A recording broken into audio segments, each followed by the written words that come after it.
Chères spectatrices, chers spectateurs, au nom de l'Académie des Alévis, nous vous saluons avec amour et respect. Bienvenue à notre programme spécial du mois de Khızr. Nous accueillons aujourd'hui le docteur Zeynep Oktay, qui est maîtresse de conférence à l'université de Boğaziçi à Istanbul. Est-ce que vous voulez vous présenter? Bonjour.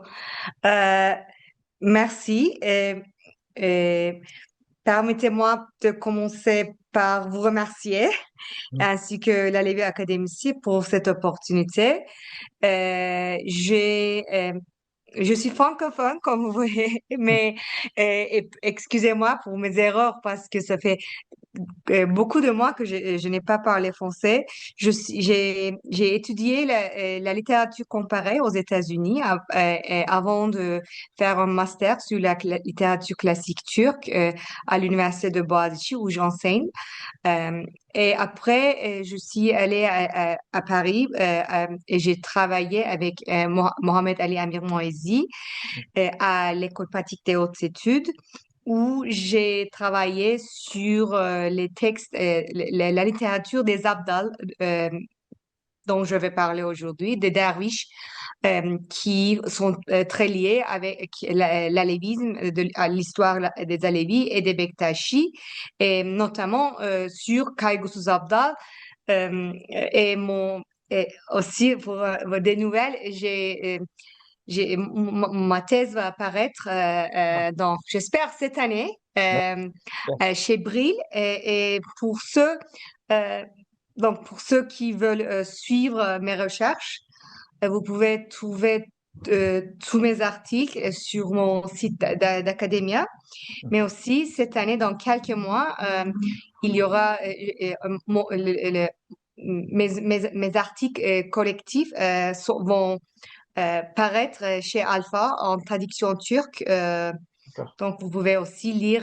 J'espère que vous aurez l'opportunité de lire l'ensemble de mes publications euh, cette année. Eh ben, Est-ce que je peux commencer ou je vous redonne la parole? non, non, on peut commencer. En tout cas, on attend avec impatience de suivre vos nouveaux, déjà votre thèse que moi j'avais lue en anglais et de pouvoir la lire également. Et puis vos travaux que vous avez aussi, les publications que vous faites en anglais et en turc. Je pense que c'est très important. En tout cas, merci beaucoup d'avoir accepté cette invitation. Et on a déjà collaboré ensemble, hein. Vous vous rappelez, on avait parlé de la littérature, Kerbela dans la littérature alévi, mais en langue turque. Et aujourd'hui, on va parler essentiellement en français. Et notre sujet, donc, c'est l'alévisme et l'islam, une lecture critique de la poésie alévi. Et on vous écoute. Merci. Donc, intervention d'aujourd'hui proposera un aperçu de l'alévisme et de ses relations avec l'islam à destination d'un public non spécialiste. C'est un mélange de certaines parties de mes articles dans un ensemble cohérent pour ceux qui ne connaissent pas l'alévisme et aussi pour ceux qui ne connaissent pas les sources historiques de l'alévisme et sa relation historique avec l'islam. Dans la Turquie moderne, l'alévisme est à la fois une confession religieuse et une identité sociale pour environ 10 à 30% de la population. J'utilise le terme alévi pour désigner l'alévisme en Anatolie et dans les Balkans, en étant conscient de la pluralité historique occultée par l'utilisation d'un seul terme moderne. Depuis le début du XXe siècle, le terme Alevi est utilisé comme un terme général englobant les communautés socio-religieuses historiquement appelées Kızılbaş. Le terme Kızılbaş provient du couvre-chef rouge des tribus turkmènes qui suivaient les Safavides, abandonnées pour ses connotations péjoratives. Ces communautés se trouvent principalement en Anatolie, en Thrace et dans une moindre mesure en Bulgarie et en Albanie. Plusieurs pays d'Europe occidentale comptent également d'importantes populations alévis en raison des migrations depuis les années 1960. Parmi les groupes de derviches errants actifs dans l'Anatolie de la fin du Moyen Âge, les plus importants pour notre contexte sont les Abdal et les Bektashi. Ces groupes de derviches ont ensuite fusionné pour former l'ordre soufi ottoman Bektashi à partir du XVIe siècle. Lorsque l'ordre Bektashi a été aboli dans la Turquie moderne en raison de l'interdiction des ordres soufis en 1925, son centre s'est déplacé vers l'Albanie, où les Bektashi représentent 20% de la population musulmane. L'ordre est souvent désigné comme la branche babagan du Bektaşisme, tandis que les adeptes de la famille de Hacı Bektaş, l'éponyme de l'ordre, connu sous le nom de Çelebi, forment un groupe distinct, toujours actif dans la Turquie contemporaine. Tout au long de son histoire, l'ordre des Bektaşi a été étroitement lié aux Alevis en termes de doctrine et de pratique. Je vais commencer mon PowerPoint. Bien sûr.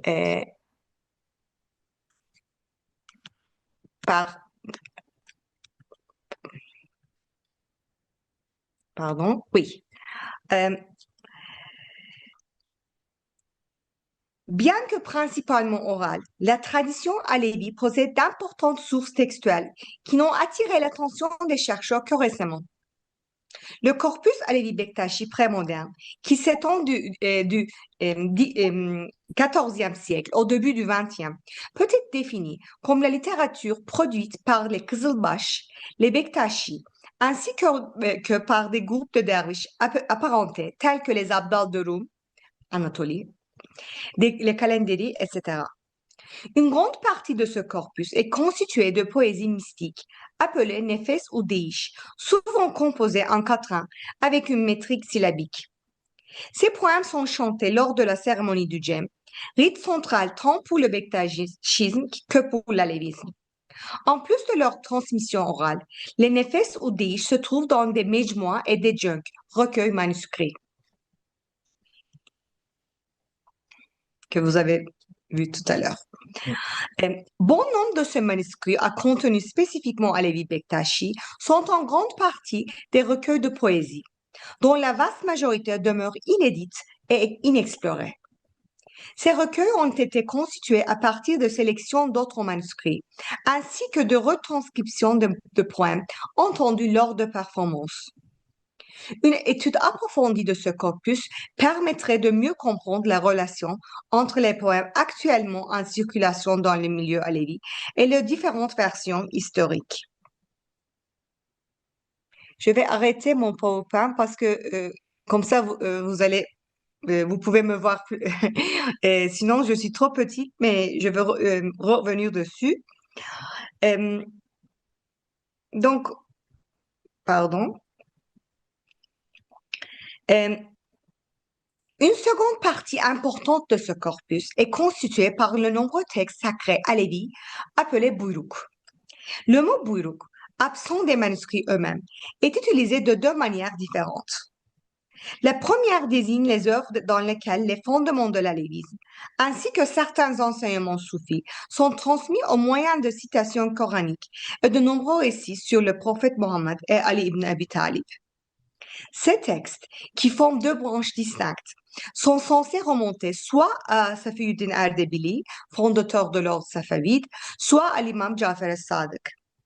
Dans son deuxième usage, le mot buyruk désigne les mejmois religieuses alevis qui contiennent ces textes, ainsi que d'autres. On y trouve aussi des nefes et deish, insérés entre les sections en prose ou à la fin de celles-ci. Les œuvres des Bektashi et des groupes de derviches, qui forment la partie la plus ancienne de ce corpus, dès le XIVe siècle, relèvent de genres variés. Mesnevi, traités, recueils poétiques, ahkam-nameh, textes sur le fondement de la voix, épopées, hagiographie et fiction en prose. Beaucoup de ces textes ont circulé largement. Ils sont significatifs non seulement pour l'histoire religieuse de l'Anatolie et les Balkans, au-delà du contexte Alevi Bektashi, mais aussi pour la naissance du turc ottoman comme langue littéraire. La diversité des genres, en enrichissant à la fois les contenus et les publics, a contribué à l'hétérogénéité doctrinale de l'univers Alevi Bektashi. La définition de l'alévisme proposée par le savant républicain turc Fuat Köprülü, à savoir un syncrétisme religieux ou une hétérodoxie aux origines pré-islamiques constituant une composante authentique de la culture turque, demeure le paradigme central du discours académique en Turquie. Elle a été renforcée par les travaux de figures majeures comme Iran Melikov et son étudiant Ahmet Yaşar Ocak. Si des critiques, euh, si des critiques récentes ont conduit à une rupture avec ce paradigme dans la recherche internationale, elles n'ont pas encore engendré un véritable processus de redéfinition. On ne peut donc pas parler d'un débat académique consistant autour de la définition de l'alévisme et de sa relation avec l'islam. Dans l'historiographie ottomane, l'intérêt porté aux Alevis se limite essentiellement à leur rôle dans le conflit ottomano-safavide. La pensée alévi a été largement occultée par les récits centrés sur leurs actions dans le monde. Pour le dire autrement, la littérature de ces groupes n'a pas été considérée comme faisant partie intégrale de l'histoire, dans la mesure où elle ne les représentait pas comme des acteurs des récits politiques à grande échelle. Une situation comparable se trouve dans les études des groupes de derviches ottomans, le plus souvent abordées à travers le prisme de la politique ottomane envers l'hétérodoxie. Ces recherches s'appuient généralement sur des sources extérieures, documents ottomans, hérésiographie, récits de voyageurs occidentaux. En mettant au centre le corpus Alevi Bektashi, on accède à une lecture de ces groupes religieux à partir de leurs propres récits et leurs propres écrits. Ce simple déplacement du choix des sources peut permettre un véritable renversement de perspective. On n'est plus enfermé dans les représentations produites par les autorités islamiques, les hérésiographes ou les observateurs occidentaux. Il devient possible de compléter ces discours d'extériorité par des voix issues de l'intérieur. Ces discours nous offrent les visions du monde, d'individus et de communautés, mais ils le font dans leur propre langage spécifique, avec leur propre terminologie et conventions génériques, ce qui exige de l'historiographe un acte d'interprétation informé non seulement par le contexte social, mais aussi par l'analyse littéraire. Permettre aux nombreux discours Alevi Bektashi d'occuper le devant de la scène nous permet aussi de les aborder les uns par rapport aux autres et de proposer une définition significative du corpus dans son ensemble.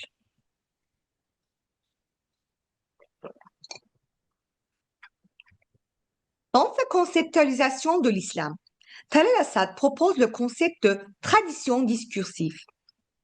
Il définit la tradition discursive islamique comme une tradition de discours musulman qui s'adresse aux conceptions du passé et du futur islamique, en référence à une pratique islamique particulière dans le présent. Une définition similaire peut être donnée pour la tradition discursive Alevi Bektashi, qui se conçoit souvent comme remontant dans le temps mythique au pacte prééternel mentionné dans le Coran, le 672e verset de la Sourate Al-Araf, et dans le temps historique aux événements de Karbala. La persécution dans le présent et celui dans le futur sont compris par rapport à ces deux axes temporels. À cet égard, savoir si un poème est d'origine Bektashi, Abdal ou Kızılbaş, peut ne pas avoir autant de signification pour son lecteur prémoderne que pour le chercheur moderne, tant que le poème peut participer à la tradition discursive et en tirer un sens. Bien que précieuse, la notion d'islam comme tradition discursive formulée par Assad comporte certains aspects problématiques en raison de son accent inégal sur l'orthodoxie. Selon Assad, et je cite, une tradition consiste essentiellement en des discours qui cherchent à instruire les praticiens sur la forme et le but correct d'une pratique donnée, qui, justement parce qu'elle est établie, a une histoire. Malgré ces critiques envers les chercheurs précédents pour avoir mis l'accent sur l'orthopraxie plutôt que sur l'orthodoxie, le rituel plutôt que le discours, la propre définition d'Assad du discours se concentre entièrement sur l'instruction relative aux pratiques, ainsi que sur la, je cite, raison et l'argument, dans le but de convaincre quelqu'un d'exécuter volontairement une pratique traditionnelle. Pour Essat, je continue à citer, l'orthodoxie est essentielle à toutes les traditions islamiques et partout où les musulmans ont le pouvoir de réguler, de maintenir, d'exiger et d'ajuster les pratiques correctes ou de remplacer les mauvaises, se trouve le domaine de l'orthodoxie. L'écueil de l'argument d'Assad est illustré dans notre contexte par le fait que nous sommes confrontés à une tradition discursive, celle du milieu Alevi Bektashi, dont le but principal n'a pas été l'établissement de l'orthodoxie. Cela ne signifie pas qu'il n'y ait pas d'acteurs ayant l'autorité d'imposer des pratiques, mais que le contenu et les résultats de l'autorité sont plus diversifiés. Il existe de nombreux discours Alevi Bektashi qui ne sont pas axés sur l'enseignement et la correction des pratiques et dont la dynamique principale n'est pas l'argumentation. Certains exemples de la poésie Alevi Bektashi dans les sections ci-dessus le rendront clair. L'accent mis par Assad sur l'orthodoxie comme composant essentiel de la tradition discursive résulte de sa compréhension des relations de pouvoir comme élément constitutif des traditions discursives.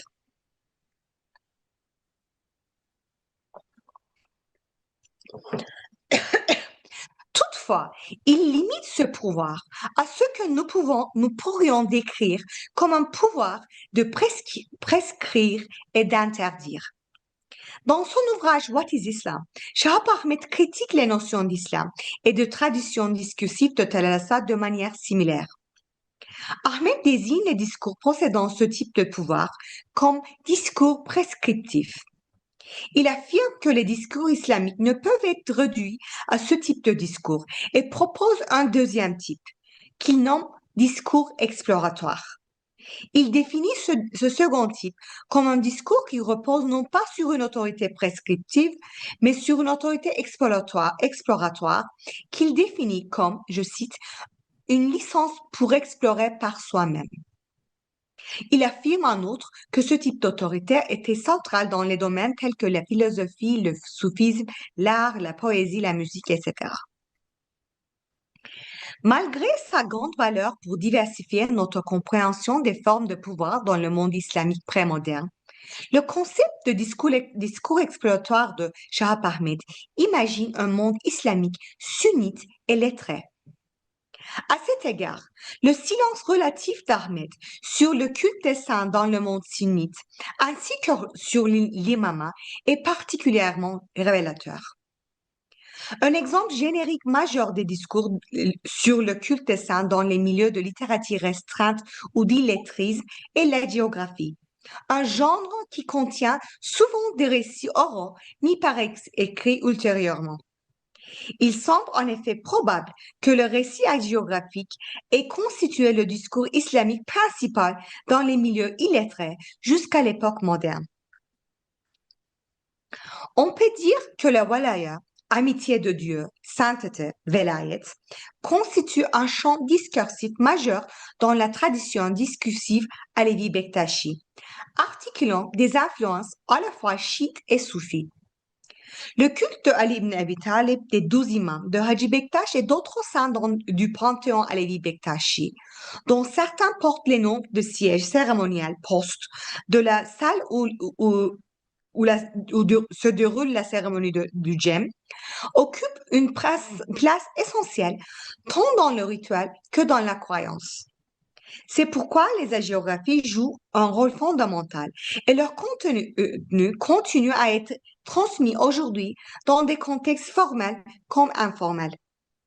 La divinisation de Ali et des autres imams constitue l'objectif central de la poésie chantée pendant la cérémonie du djem. Le récit principal qui donne son sens à la cérémonie du djem est celui de la cérémonie des 40, Kırklar Cemi, qui est censée se dérouler pendant l'ascension du prophète. Elle est considérée comme l'archétype de la cérémonie du djem sur terre. Le récit qui est récité lors de la section Mirashlama, poème de l'ascension du djem,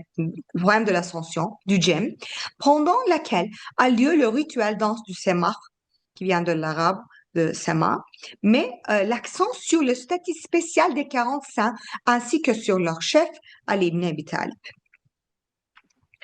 Bien que les discours alévis contemporains sur la relation entre l'alévisme et l'islam aient été analysés par des chercheurs modernes, aucune étude ne s'est penchée sur la manière dont les alévis, les Kızılbaş et les communautés apparentées se sont historiquement définis par rapport à l'islam. La pluralité actuelle des discours alévis concernant cette relation ne se reflète pas dans la tradition textuelle alévie d'avant l'époque moderne.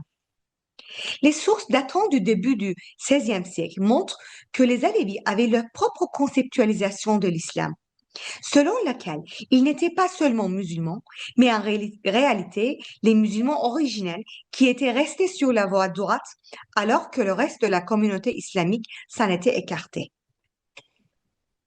On peut dire autant de nombreux Alévis vivant aujourd'hui. Cependant, pour beaucoup d'autres, l'alévisme constitue en soi une religion distincte qui doit être envisagée séparément de l'islam. Une déclinaison de la première perspective parmi les intellectuels alévis est l'idée selon laquelle l'alévisme constitue un groupe relevant de la batinière, ésotérisme, entendu comme englobant l'ensemble des groupes islamiques qui accordent la primauté au sens intérieur. En conséquence de cette perception, la plupart de ces alévis croient que la formation de l'alévisme est contemporaine à l'émergence de l'islam. À l'inverse, la seconde perspective, qui situe l'alévisme en dehors de l'islam, s'accompagne fréquemment de la conviction que l'alévisme existait déjà avant la naissance de l'islam. Ce discours s'articule à une rhétorique du syncrétisme, dans laquelle les valeurs négatives attribuées par Köprülü et d'autres sont converties en valeurs positives. Inspirée de l'anthropologue française Melikov et perpétuée par de nombreuses publications populaires d'intellectuels alévis, ce discours soutient que l'alévisme est la religion originelle, selon la posture nationaliste de l'auteur, de l'Anatolie ou de l'Asie centrale ou encore de la Mésopotamie, et qui remonterait à un millénaire en arrière, tout en pouvant être situé à l'intérieur de diverses traditions religieuses. Situer l'alévisme en dehors de l'islam est le plus souvent lié à une assimilation de l'islam à l'islam sunnite, ainsi qu'à la nécessité de se démarquer de ce dernier, lequel évoque à la fois les persécutions historiques subies par les alévis et plus récemment l'islamisme fondamentaliste. À ces positions s'ajoute également l'attitude non religieuse de certains alévis, qui assimilent l'alévisme à une identité ethnique et culturelle. Popularisée dans les années 1960 et 1970 avec la diffusion du mouvement de gauche, cette posture demeure vivace depuis l'émergence du mouvement alévi dans les années 1980 et 90.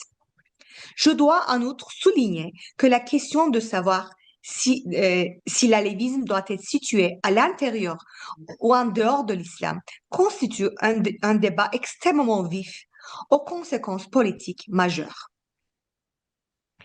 Il est important que les chercheurs présentent leurs données historiques de la manière la plus objective possible, sans les plier afin qu'elles correspondent à des positions idéologiques contemporaines.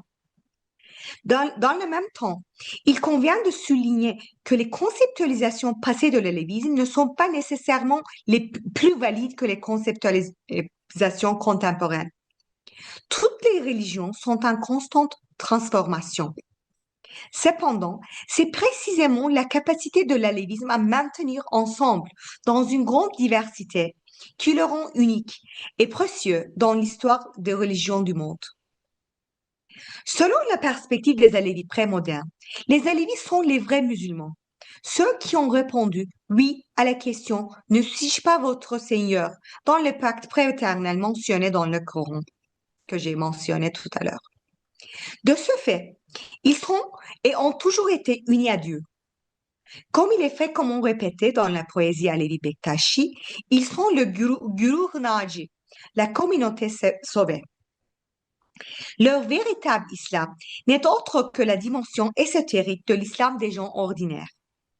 L'un des textes sacrés de l'alévisme, intitulé les Risale-i Şeyh Safi, et appartenant au groupe de textes appelé Buyruk, situe les Kızılbaş dans la communauté islamique selon le hadith de la division, hadith al-Tefrika.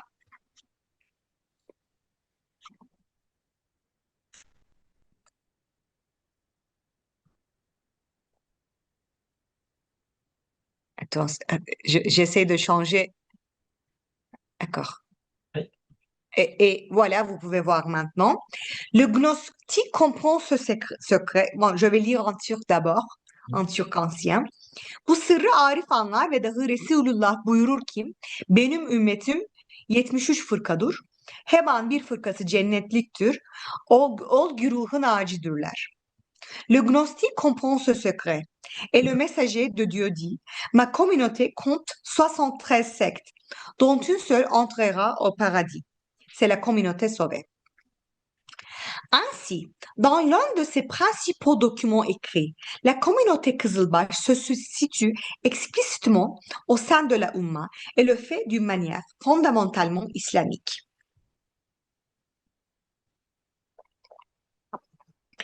Tout comme les chiites et les soufis l'ont fait pour leur propre conceptualisation, les Alevis considéraient historiquement leur islam comme la dimension ésotérique de toutes les religions.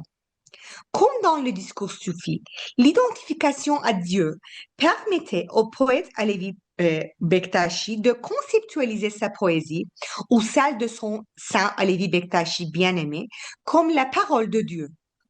Ainsi, les poètes alevis se définissaient comme le Coran parlant, Kur'an-ı Natık, modifiant la conception chiite du même concept qui désigne les imams. L'identification à Dieu a conduit à l'adoption du genre soufi châtié, où le poète se défait de son moi et parle en tant que Dieu, comme genre fondamental de l'alévisme bektachisme, bien qu'il eût largement disparu du monde sunnite avant la consolidation de l'alévisme.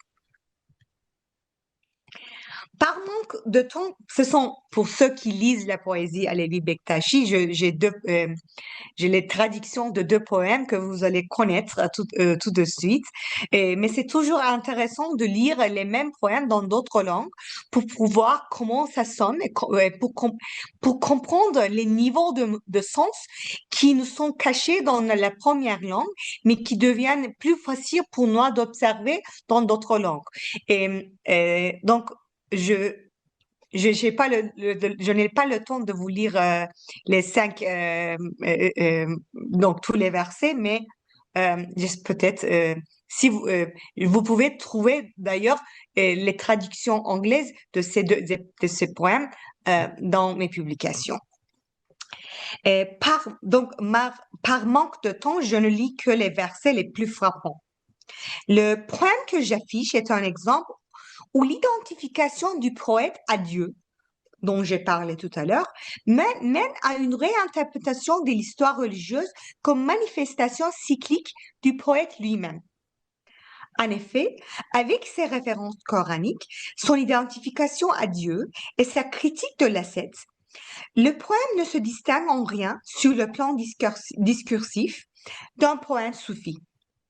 Étant donné qu'il a été écrit par un Bektashi, un membre de l'ordre, cela peut sembler logique.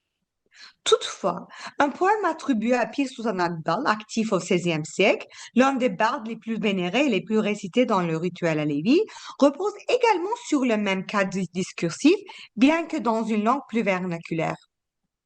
Je vais lire certains versets avant de passer. Mes favoris sont « Le Messie enfant nous appelait Père ». Là, un châtié. Moise cria « Mon Seigneur, montre-toi à moi ». C'est nous qui avons répondu « Tu ne pourras jamais me voir. Nous sommes la théophonie du mont Sinaï ». Ce que j'ai choisi pour lire aujourd'hui. Et l'autre, c'est plus compliqué, mais... Est-ce que vous pouvez définir un petit peu, vous avez parlé de châtier, chataat. brièvement Oui, au moins pour... bien sûr. Donc, c'est un genre de poème qui vient des châtiers arabes. Les connus sont les châtiers de Halla, connus sous le nom de Hallacı Mansur, comme la phrase «Je suis Dieu» ou «Je suis la vérité», En al-Haq.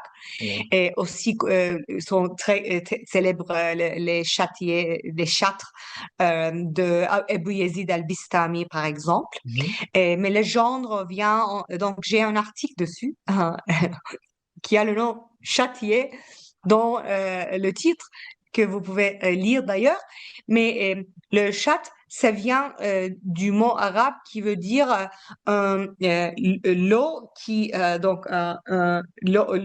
qui coule très fort et qui fait je ne peux plus dire en français, mais euh, et qui C'est détruit traduit. tout dans son chemin. Et donc, c'est comme la parole de Dieu, qui vient de Dieu, qui Mhm. détruit la personne qui le prononce, Mhm. le soi de la personne qui le prononce, Ouais. où la vérité n'est plus cachée, donc où le bâton, l'ésotérique, le sens ésotérique n'est plus caché, et donc qui euh, euh, découvert, qui ouvre le secret, euh, ce qui n'est pas quelque chose que tout le monde veut. Et donc, c'est un genre très problématique. Où il y a beaucoup de sectes soufis qui ne préfèrent pas de prononcer ce genre de phrases, etc. Mais le genre a sa propre vie dans la littérature turque depuis le temps depuis Yunus Emre Mhm. au 13e siècle, d'ailleurs, euh, qui a commencé à utiliser ce genre dans la littérature et les Bektashi qui d'abord, d'ailleurs, ont été les premiers à mettre par écrit la poésie de Yunus Emre, ont adopté ce genre et c'est devenu, après ça, le genre est devenu un genre Alevi Bektashi intégral, mais ça existe aussi en dehors de la domaine Alevi Bektashi, dans d'autres sectes soufis. Voilà, une lecture très courte sur Oui. le Il y a châtier. Pierre Laury, il a écrit un livre aussi là-dessus, en français, qui s'appelle Oui, Oublie le chemin. Et c'est vrai qu'eux, ils oui, traduisent souvent par paradoxe, en fait, le terme châtier ou chata. c'est vrai. Et j'ai Votre- utilisé dans ma thèse, dans mon article, j'ai utilisé le terme paradoxe. Euh, Mais Ça, c'est pas je suffisant. peux donner une autre lecture sur pourquoi l'utilisation du terme paradoxe. Bien sûr, il y a et un aspect que souligne Pierre Loyer aussi, qui était d'ailleurs dans ma comité de thèse. Mm. Euh, et cette définition que je viens de donner, Mm. c'est une définition qui se trouve dans les sources anciennes. Mhm. Donc, mais quand on regarde avec un regard moderne, on ne peut pas, nous, comme des chercheurs modernes séculaires, entre Oui, guillemets, nous ne pouvons pas décider si ça vient de Dieu ou pas, ou bien sûr, c'est vraiment son inspiration ou pas. Ce qui compte pour nous, c'est le discours, bien sûr. donc la nature du discours. Mm. Et et ce que dit Pierre Lori, c'est euh, l'autre aspect de la définition de la châtier, ce n'est pas l'effet produit sur le prononceur, mais c'est l'effet produit sur l'écouteur. Donc, ce qui se passe euh, pour ceux qui entendent ces mots et ces phrases, et la transformation de soi qui est envisagée pour ceux qui écoutent. Et le choc, donc l'effet psychologique qui vient de la nature paradoxale de ces prononciations. Mm. Donc, de la nature hors euh, de l'intellect. D'accord. Parce que ce sont des prononciations qu'on ne peut pas comprendre avec l'intellect, mais euh, qu'on peut vivre en soi, qu'on peut expérimenter en soi sans comprendre. Et voilà, ça c'était un châtier tardif, mais c'est un genre qui existe toujours. Euh, le déiche de Pir Sultan n'est pas ici, n'est pas un châtier. D'ailleurs, mais les, moi, j'ai fait cette partie, ce partie de la présentation, j'avais fait à l'Université de l'Aix-Marseille dans un cours de doctorat. Et Mhm. il y avait des professeurs, donc, à part des étudiants, il y avait des professeurs qui m'écoutaient et il y avait des professeurs de philosophie islamique, et ils étaient frappés, la- très frappés par la phrase cachons-nous nous à la vue de la présence de Dieu. Je vous lis d'ailleurs Mhm. le turc parce que c'est comme je viens de dire, ça sont très différents. Le sens s'ouvre quand on traduit des fois ça se renferme, mais saklayalım, donc c'est ma traduction bien sûr, Mhm. mais saklayalım hak katında nazarda, ce que j'ai traduit comme cachons-nous. Donc, c'est l'aspect néoplatonicien de Mhm. ces phrases, cette phrase a frappé les gens parce que euh, on peut parler après, mais cette dualité entre islam folklorique et islam, donc haut et bas, euh, tout cela, ça n'a pas de sens quand on commence à vraiment déchiffrer le sens de la poésie des bardes qui possèdent tout ce savoir sans avoir l'éducation des élites historiques, donc, euh, donc, je viens vers la fin de ma présentation. Euh, J'arrête ici euh, euh, le PowerPoint. Euh, les Bektashi, comme les Alevis, s'appuient sur, comme vous le savez, sur la doctrine des 4 portes et des 40 stations, Mhm. Dört Kapı Kırk Makam, pour conceptualiser leur statut d'élu de Dieu. Les 4 portes fournissent une structure générale pour les différentes étapes du chemin spirituel connues sous le nom des 40 stations. Les portes sont généralement ordonnées selon les niveaux de conscience et de perfection spirituelle. Loi religieuse, shariat, voie, tarikat, connaissance spirituelle, marifet et vérité, hakikat. Élaborée en détail dans leur texte, l'idée que les Alévis, par leur seule naissance, se trouvent dans la porte spirituelle de la vérité, hakikat, est aujourd'hui largement répandue chez eux. Cette formulation théologique centrale de l'identité alévi, ainsi que les nombreux thèmes d'origine soufie dans la poésie alévi, dont qu'on vient de voir, nous montrent que l'on peut aisément situer l'alévisme dans ce que Shah Ahmed appelle l'amalgame soufi philosophique. Cependant, la formulation alévi de la doctrine des 4 portes révèle également une différence majeure avec le soufisme et donc avec le bektachisme des Babagans. La hiérarchie spirituelle soufie est abolie au profit de notre type de hiérarchie. La perfection spirituelle n'est plus le fruit d'un effort personnel. Les Alévis sont un peuple unique parmi les musulmans, qui est resté dans l'état de perfection depuis le pacte prééternel. Cette perspective, combinée à la prédominance du Teberra, la dissociation des ennemis de la famille du prophète, dans la poésie alévi, rapproche l'alévisme des divisions existentielles régies du schisme ancien, où l'on croit que l'humanité avait été divisée lors de la création entre l'armée de l'intellect, les croyants fidèles des imams, et l'armée de l'ignorance, les infidèles. Une perspective similaire est avancée par Rıza Yıldırım, qui affirme que pour les Alevis, je cite, l'histoire est une bataille cosmique centrée sur l'Ahl al-Bayt.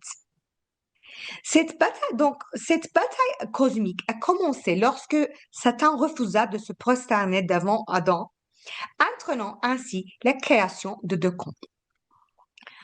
Le cas, pour conclure, le cas présent démontre l'importance des traditions islamiques comme l'alévisme pour parler de l'islam de manière significative.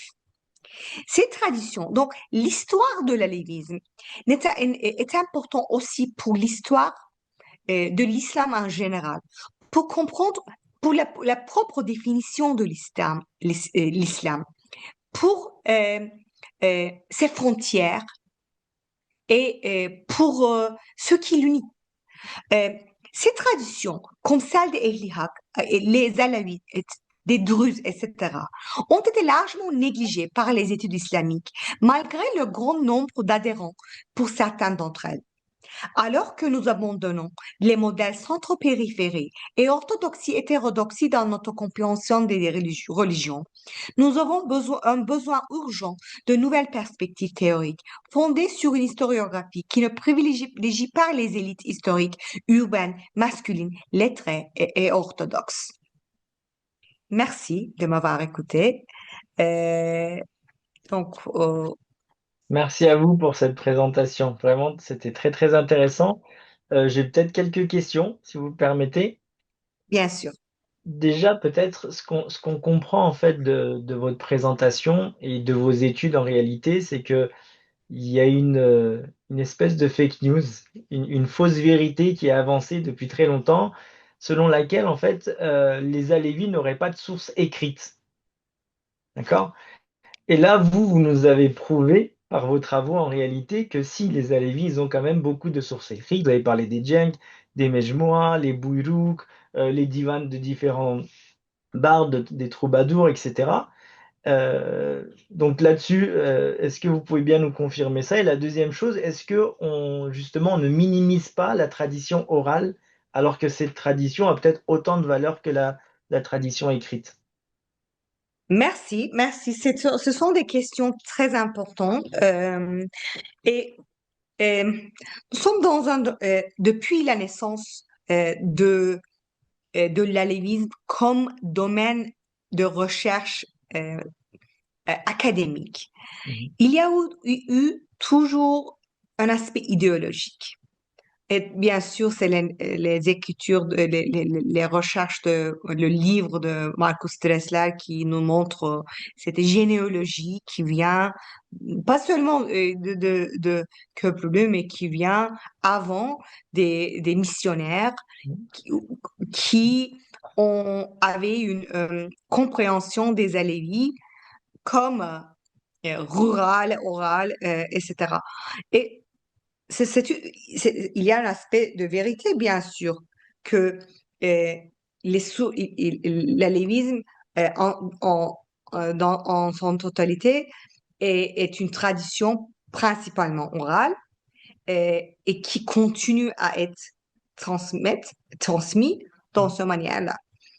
Mais on voit en même temps on voit d'abord que l'existence des sources écrites ne se ne ne euh, ne, ne diminue pas la valeur des sources orales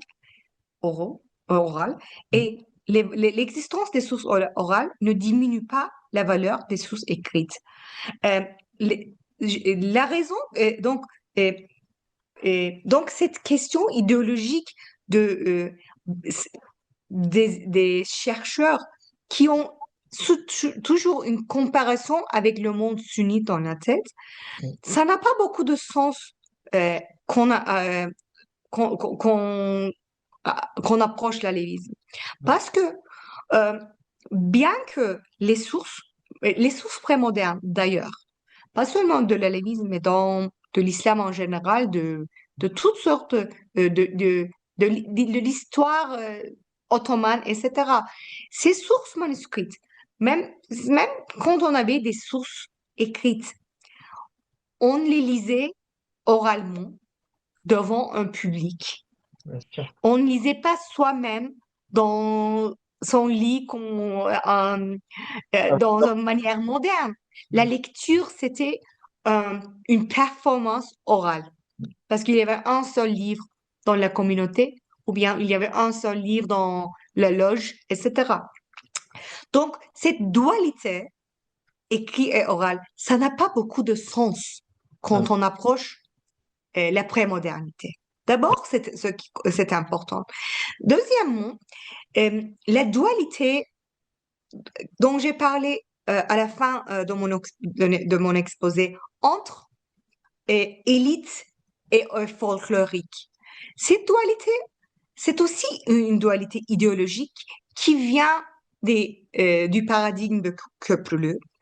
Parce que, et ça nous empêche de comprendre la philosophie et la pensée qui se trouvent dans les chants des bardes.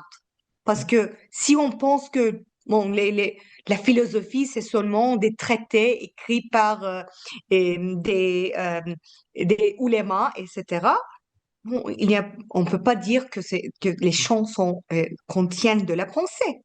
Mais comme nous avons vu tout à l'heure, une seule phrase, cachons-nous, c'était quoi? Cachons-nous à la vue de la présence de Dieu. oui. C'est toute une tradition islamique qui s'exprime à travers un seul verset Mhm. et que on ne peut pas comprendre ce verset sans avoir tout ce contexte historique. Ça veut Oui. dire que euh, euh, pas seulement les bardes qui ont prononcé ces mots, mais c'est ceux qui ont, qui ont écouté et bien sûr transmis ces paroles et ces déiches qui euh, prenaient part dans une euh, intertextualité islamique Mhm. euh, plus large qui, qui étendait de l'Inde jusqu'à Balkan. Et comme j'ai parlé tout à l'heure, c'est ce qui explique et ce que nom Shahab Ahmed comme Sufi Philosophical Amalgam, donc l'amalgame soufi philosophique. Donc chaque barde alevi participait dans un monde euh, philosophique néoplatonicien et qui à la fois de des influences chiites, sunnites, philosophiques, euh, folkloriques, etc. Euh, j'ai trop parlé, mais je veux aussi ajouter, ce n'était pas dans votre question, mais euh, de là, je veux venir à cette idée de syncrétisme, parce que quand on parle de cet mélange, il faut, il faut aussi souligner que le mot syncrétisme, pourquoi ne pas l'utiliser? Pourquoi il faut abandonner cette terminologie de phrase? Il faut abandonner d'abord le syncrétisme, il faut aussi abandonner le terme de l'hétérodoxie. Le syncrétisme, d'abord, bien sûr, il y a d'autres chercheurs qui ont expliqué cela, donc ça peut être une répétition pour certains d'entre vous, mais je veux toujours répéter cela parce que euh, Non. euh, euh, ce n'est jamais assez. Nous sommes toujours en plein milieu de ce discours de syncrétisme. Oui. D'abord, toute religion est syncrétique. Absolument. Euh, et si on accepte cela, on d'un point de vue de chercheur, d'un point de vue séculaire de l'académicien. Sinon, ce que je crois, c'est la réalité. Et ce que vous croyez, c'est le syncrétique. C'est toujours comme ça. Donc, si vous êtes chrétien, l'islam est syncrétique. Si vous êtes sunnite, le schisme est syncrétique. Si vous êtes, etc. Euh, donc, euh, ça ne signifie pas quelque chose à propos ça n'a pas de sens après un certain point. Donc, l'utilisation du terme syncrétique pour certaines religions ou certaines croyances et ne pas l'utiliser pour les autres, c'est une position idéologique et, et politique. Donc, même si on, on essaie euh, de utiliser ce terme avec des connotations positives, on répète ces discours politiques sans volonté. Oui. Euh, Deuxièmement, pour le terme hétérodoxie, ça c'est plus compliqué parce que nous n'avons pas, d'abord, c'est un terme qui vient de la théologie chrétienne. Ce Oui. n'est pas un terme qui existe dans l'islam. Mm. Si on utilise le terme comme un terme comme Zendeka, par exemple, Mhm. ça c'est très chargé Bien sûr. euh, et on ne peut plus utiliser. Euh, mais donc on a cette idée que bon, on peut pas utiliser les termes islamiques sunnites, donc on utilise des termes occidentaux qui sont moins chargés. Mais les termes occidentaux d'abord aussi relèvent de cette idée de euh, centre-périphérie. Et donc, j'ai parlé aujourd'hui des travaux de Assad. Dans cette manière, c'est lui qui a vraiment très bien expliqué cela. L'orthodoxie, c'est qui est l'orthodoxie? Celui qui a le pouvoir. Donc, celui qui décide qui est l'orthodoxie, c'est l'orthodoxie. C'est donc si moi j'ai le pouvoir politique, euh, euh, pas le politique euh, de ce monde, donc pas divine, Mm. parce que on ne peut pas savoir cela, Bien sûr. mais ceux qui ont le pouvoir politique quant à présent ont ceux qui décident, ceux qui constituent l'orthodoxie. Donc ceux qui n'ont pas le pouvoir politique se deviennent la périphérie. Ce qui veut dire que mon utilisation de ce terme, comme le terme syncrétisme, ne désigne pas quelque chose à propos de la foi, mais ça désigne la relation de cette foi avec d'autres foi.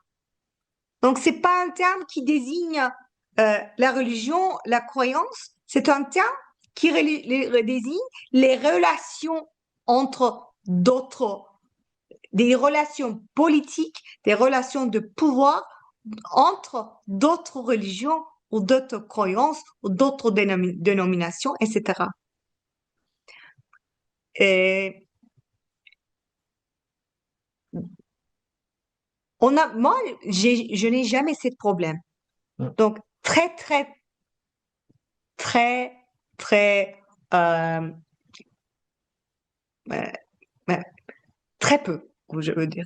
Parce que si on essaye d'expliquer une croyance de l'intérieur, comme je viens de dire, Mhm. on Du coup, n'a pas besoin de ce terme parce que ça n'explique pas quelque chose. Il n'y a pas, je n'ai jamais, je ne me trouve jamais dans cette position où j'essaie d'écrire, j'écris quelque chose, j'ai fait un exposé et ce terme m'arrive, hétérodoxie, je ne veux pas l'utiliser, mais je ne sais pas quoi dire à sa place. Je n'ai pas ce problème parce que l'hétérodoxie, ce n'est pas la relation entre l'hétérodoxie et l'orthodoxie, c'est bien sûr lié aussi à mes sujets de recherche, mais ce n'est, je n'ai jamais besoin de parler de cette relation pour comprendre l'allévisme en soi. bien sûr.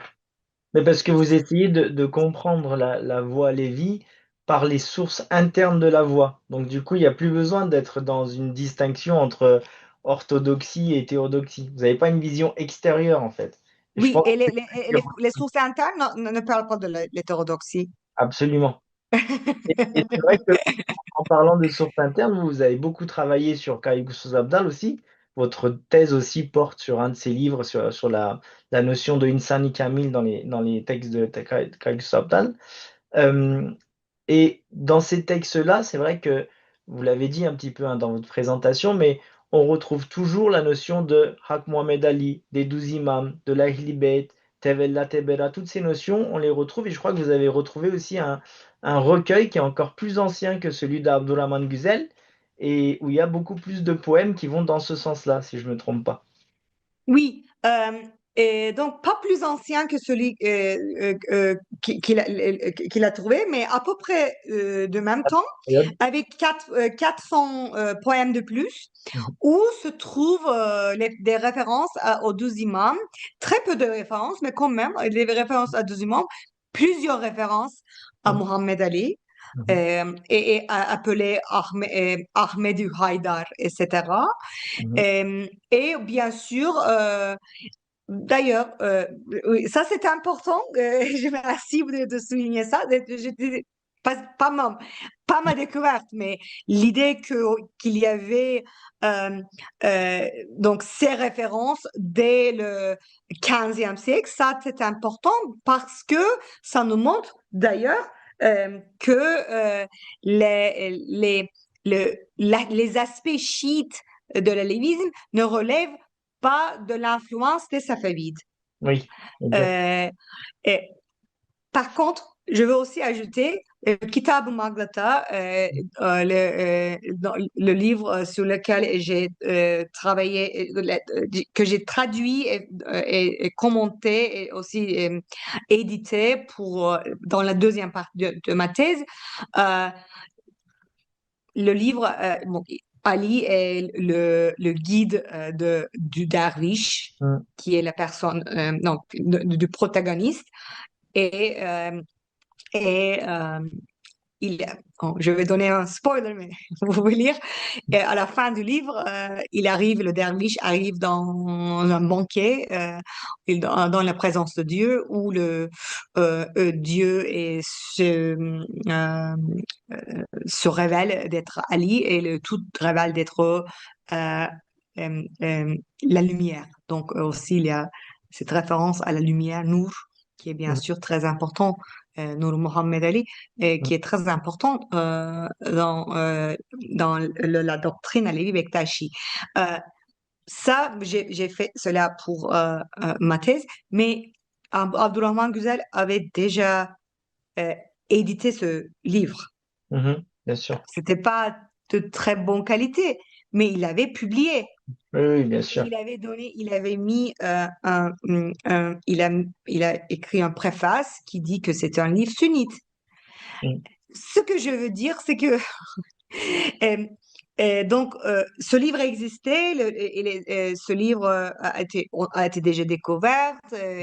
On savait que Aït Zabda avait donc et Abdal Moussa, son maître, vivait dans le 15e siècle avant les Safavides. Donc cette découverte de, ta- de, de, de, de l'histoire, de la chronologie, c'était en plein vue, je veux dire. Mais c'est ça nous remonte à notre discussion de la position idéologique, etc. Bien sûr. Et ça, c'est bien sûr, c'est un exemple euh, très fort et on pense on peut pas, on ne peut plus faire comme ça, ou bien sûr quand c'est un chercheur à Lévis qui bien sûr ne fera pas ça, mais il y a toujours des positions, pas toujours, mais il y a très souvent des positions idéologiques, soit à travers la relation soit à propos de la relation avec l'islam dont j'ai parlé, et il y a donc et le regard euh, euh, sur l'histoire, le regard envers les sources change l'interprétation des sources, même si euh, les choses paraissent très évidentes.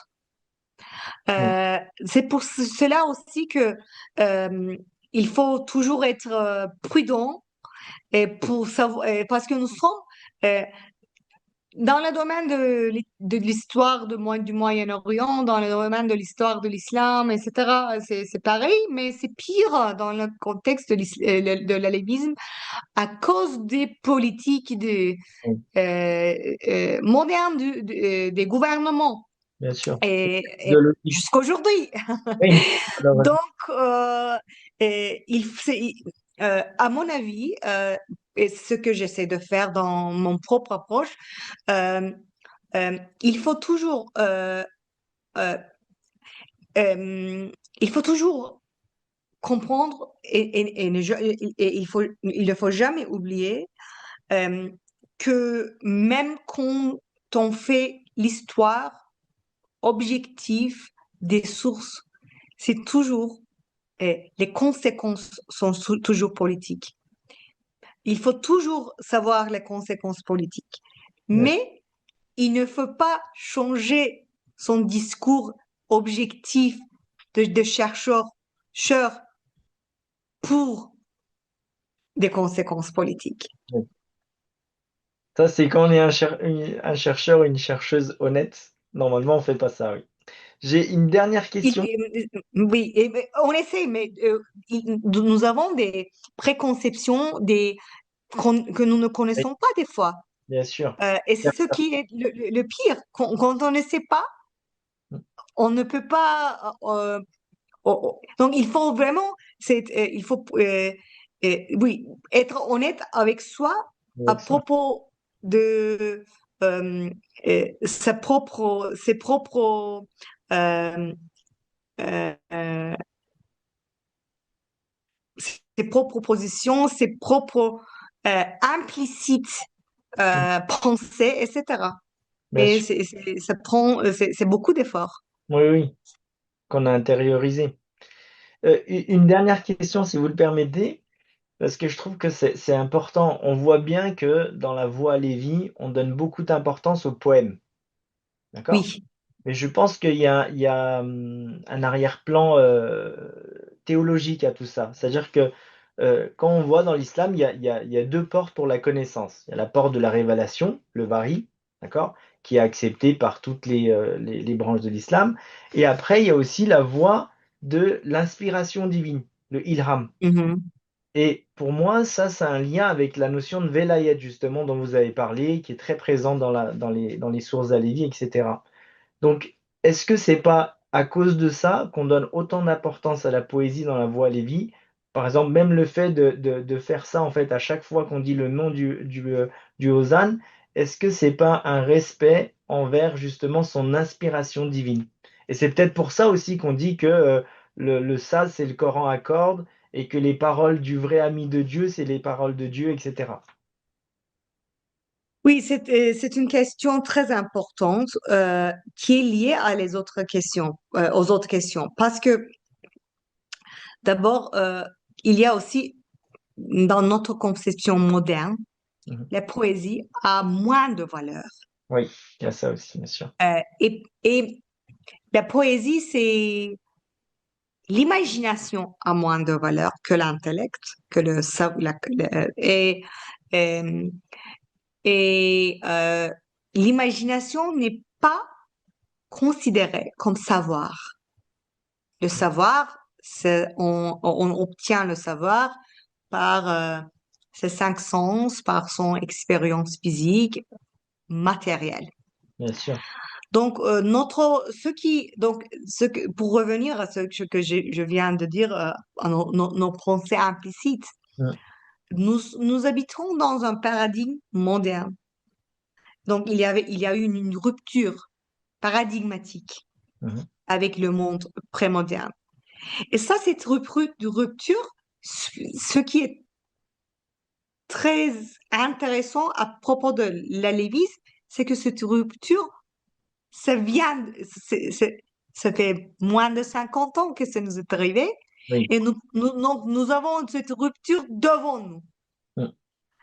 par rapport aux autres, au monde sunnite, où peut-être c'est devenu, ou d'autres religions euh, où la rupture est contemporaine avec la modernisation et que la colonisation. Cette rupture, avant cette rupture, la poésie dans le monde soufi et dans le monde aussi dans le monde des bâtonniers, donc le monde où des sectes ésotériques Mhm. euh, était le mode primaire d'obtenir le savoir. Oui. Et ça, on liait cela au Coran. Parce que, à l'idée que si le monde, d'abord, dans ce paradis, le, le, le, le centre, l'idée centrale de ce paradis Mhm. est la dualité entre l'apparent et le caché. Bien sûr. Donc, tout a Tout à euh, fait. oui, et deux facettes, et apparent et caché. Donc, le type de parole qui comprend ces deux aspects, qui peut euh, euh, cacher et qui peut être apparent et caché en même temps, qui peut contenir l'ambiguïté, donc double sens, plusieurs niveaux de sens, comme plusieurs niveaux de réalité, Mm. c'était la poésie. Donc ça, cette centralité de la poésie, ce n'est pas seulement dans le monde Bektashi ou Lévi, ou dans le monde folklorique, ou des bardes, etc. Donc en plein et donc, monde urbain dans le cours ottoman, etc. C'était pareil. Ou des Safavides, ou euh, mm, mm, donc, euh, C'est peut-être le jusqu'au meilleur, XXe siècle. c'est peut-être le meilleur Mais ce moyen. qui est, donc, cette idée, donc, il y a cet aspect. L'autre, à revenir à votre question, euh, ça venait du courant, de l'ambiguïté du courant, de courant et de son euh, euh, de l'expérience du courant comme caché et apparent et Mhm. de à double sens, etc. C'est lié, ça. Et euh,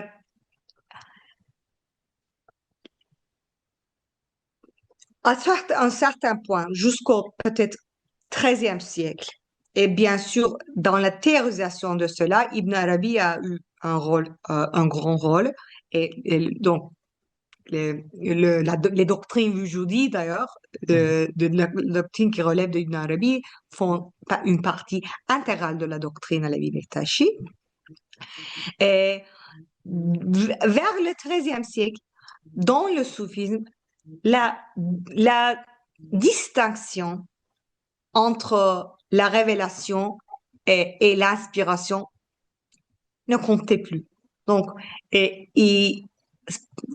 je donne tout un contexte pour dire que cette idée ne relève pas seulement de la lévisme. Donc, chaque poète parlait la vérité. C'est ce que nous avons vu dans le châtier. Oui, bien sûr. C'était la parole de Dieu. Mhm. Et donc, la continuation, comme les paroles euh, la walaya était la continuation du Nubuwa, donc, comme la sainteté était la continuation de la prophétie, euh, les mots inspirés étaient la continuation du Coran. Et Oui. donc, ça vient de cela, cette idée dans la lévisme, que c'est l'inspiration qui est d'abord la connaissance, le savoir, et on est inspiré à imaginer la réalité. Et la réalité qu'on imagine existe déjà dans la connaissance de Dieu et donc n'est pas ma propre création. Donc, je ne peux pas imaginer quelque chose qui n'existe pas déjà. Et, euh, donc, ce qu'ils ont fait, les poètes, ils ont mélangé cette idée qui vient du sunnisme, du soufisme, avec l'idée de Coran parlant, du chiisme, euh, mais c'est plus proche de la version sunnite. Et cette idée et pourquoi c'est le Coran parlant, donc, j'ai déjà expliqué, mais aussi parce que euh, c'est la barde qui est le Coran parlant. Donc, Mm. c'est la parole de Dieu, parce que c'est la personne qui est devenue En al-Haq, etc., qui est devenue la vérité de Dieu. Donc, c'est seulement le saint ou la personne qui est devenue l'homme parfait, Mm. qui est capable de prononcer ce mot qui est ontologiquement différent des mots des autres humains, qui sont des animaux. Mais moi, je suis autre chose. Et donc, c'est cette idée qui est dans le fondement de la vénération du barde. C'est dans sa personne, et il est inspiré, c'est donné par Dieu, mais c'est aussi, il a continué dans la voie, donc c'est son effort plus euh, la grâce de Dieu donc, qui lui donne cette transformation de soi qui lui rend capable de prononcer, de devenir et donc prononcer la vérité. Très intéressant. Merci beaucoup en tout cas. Je ne sais pas si vous voulez rajouter quelque chose, sinon ça fait un peu plus une heure et quart qu'on discute. Et Euh, je veux ajouter une dernière chose. Plaisir. Cette année, l'année dernière, donc euh, j'ai eu un dernier article qui a été publié Mhm. qui ne va pas qui ne fera pas partir de mon livre qui va paraître en traduction chez Alpha. Donc, il D'accord. faut lire, mais c'est en libre accès, cet Mhm. article qu'on peut trouver sur mon Academia, que Mhm. j'ai écrit avec Ulaş Özdemir Mhm. sur le rôle social des déiches. Donc, c'était la première fois que j'ai parlé j'ai écrit en tant que chercheur sur la lévisme contemporaine et c'était aussi un article où je parle pas de la doctrine, parce que comme vous savez très bien, euh, dans mes recherches depuis plus de 10 ans, je travaille sur la doctrine. Mais Mhm. ça, il y a très peu sur la doctrine historique, etc., mais sur les fonctions des déiches, historiquement, et l'oralité. Et donc, je peux pas bien sûr parler de tout ce qui est dans cet article, Mhm. Bien sûr. mais et je veux juste ajouter cette idée de la sainteté du barde. Ce que nous disons, pas du côté de la doctrine, mais du côté de la tradition. Et ce que nous disons dans cet article, c'est un côté de notre argument, euh, c'est c'est cette idée que euh, le barde, et aussi ça revient à l'idée de l'importance de l'oralité et des sources orales. Le barde, c'est quelqu'un qui euh, euh,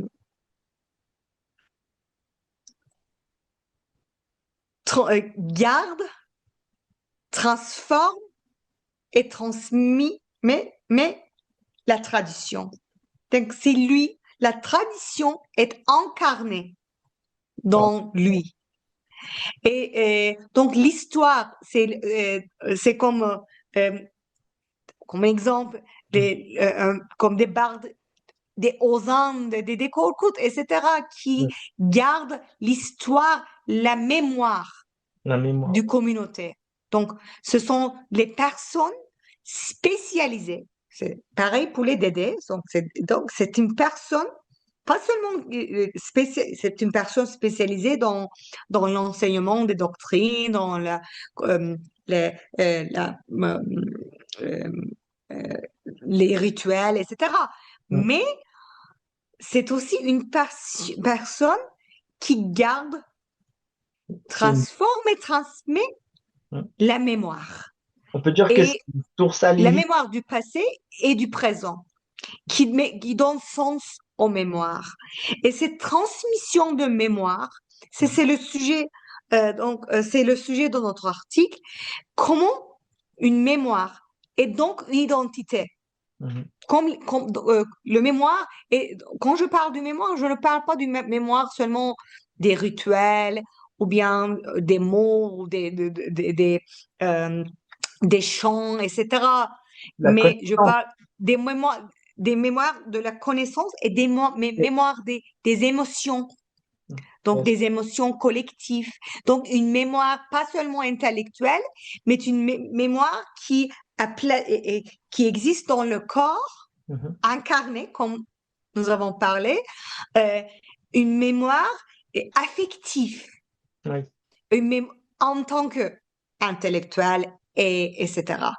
Donc, cette mémoire est incarnée dans la personne du barde et dans toutes ces personnes, et pas seulement dans les personnes spécialisées, mais dans toutes ces personnes qui gardent des déiches dans leur mémoire, qui leur performent en tant que professionnels ou pas, ou bien les écoutent en soi-même, en public, etc. Toutes ces personnes qui font partie, pas seulement les bardes inspirés, mais toutes les personnes qui font partie dans cette transmission de Deish, de la poésie, gardent, transforment et mettent euh, la mémoire de la lévisme qui est incarnée dans cette poésie. absolument. Merci beaucoup. Merci Merci beaucoup. et merci à tout le monde de m'avoir écouté pendant 1 heure et demie dans cette heure tardive. Et merci à Lévi Académici. Je suis heureuse d'avoir pu parler euh, donc, euh, je suis On va- inspirée de parler français avec vous et j'espère que ça vous a. Il y avait beaucoup de différents sujets, mais j'espère que ça vous a plu.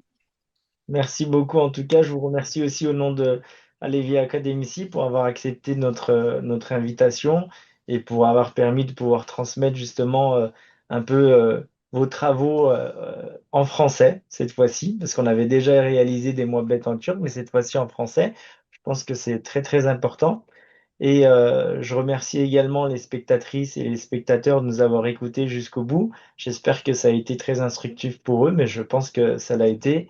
Et nous sommes au mois de Khizr, donc que Hak accepte toutes les intentions et les jeûnes de tous ceux qui ont jeûné pour Khizr, et que la lumière de Hak Mohamed Ali nous guide dans ce monde, et que la lumière de Khizr illumine nos cœurs ainsi que nos demeures. Et nous vous saluons tous encore une fois avec amour et respect.